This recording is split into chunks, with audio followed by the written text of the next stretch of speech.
اور مراد حاصل کرنے میں یہاں کی عدالتوں کا نمبر پہلے 10 ممالک میں تھا. تو یہ عدالتیں بیکار ہو چکی ہیں, فیل ہو چکی ہیں.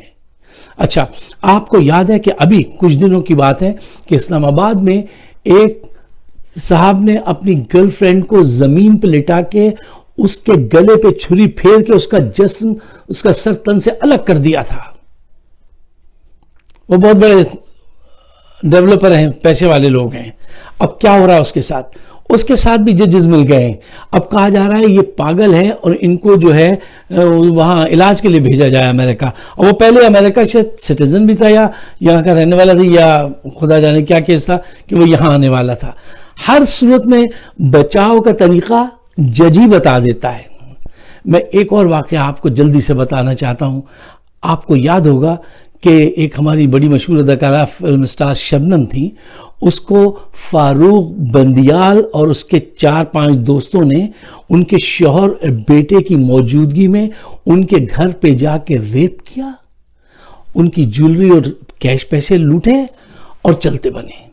جب اداکار محمد علی اور کچھ دوسرے لوگوں کو بہت زیادہ غصہ آیا تو انہوں نے ایک بڑی رقم دے کر اس وقت کے ایک بڑے مشہور وکیل تھے SM ظفر صاحب, ان کو ہائر کیا.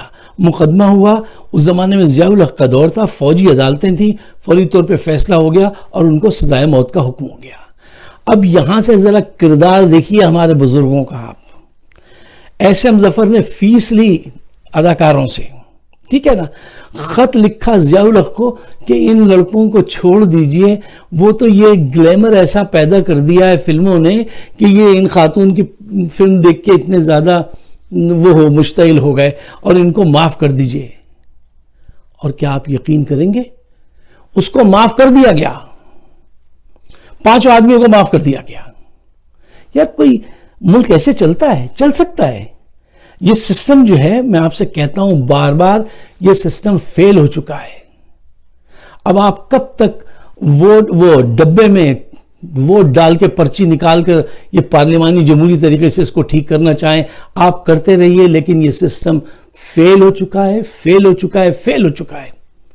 دیکھیے, جس انسان کی 5 آرٹریز بند ہوں 50-60%, اور وہ ڈاکٹر کے پاس جائے, ڈاکٹر کہ نہیں کوئی ایسی بات نہیں ہے, تھوڑا سا ٹائم لگے گا, بس آپ ایسا کیجئے, ڈائٹ صحیح کر لیجئے, اور یہ کولیسٹرول کی میں دوا دیتا ہوں, یہ کھاتے رہیے اور کچھ نہیں ہوگا, تھوڑے سے عرصے میں پھر یہ ٹھیک ہو جائے گا.